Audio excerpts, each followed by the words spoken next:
changing of the millennium and a big change in our lives, we were getting ready to retire. Could we move and live on a sailboat?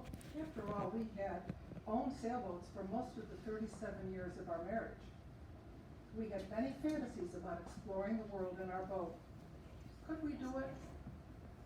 Well, life had many good memories before that.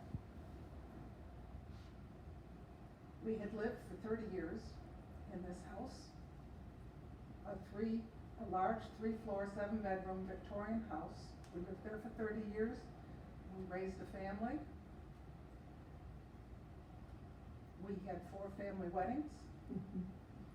We both had long careers. We had many large family gatherings in our home because we had the room and the big yard. We had many parties after concerts, what my husband calls afterglow parties, after rehearsals and concerts because we were near the performance area. Most importantly, we had survived the blizzard of '77.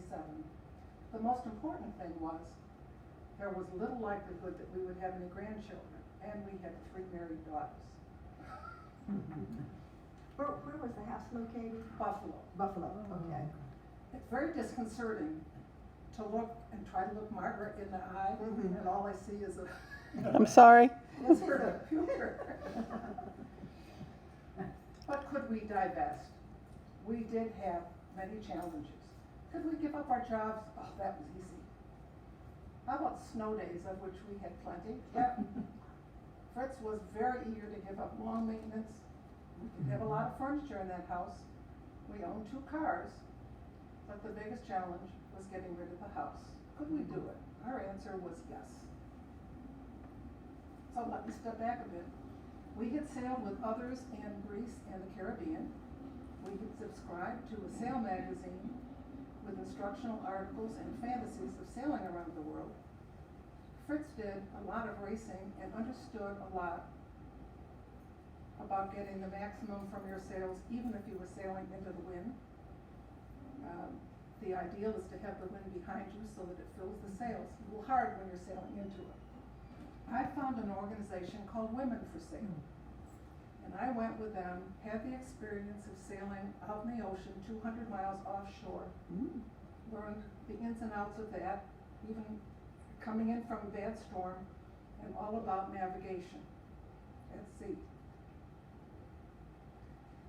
Our last largest boat was Prelude, a 30-foot punter. We docked at marinas at the edge of Lake Erie, and we started with day trips on the lake, then we took weekend trips.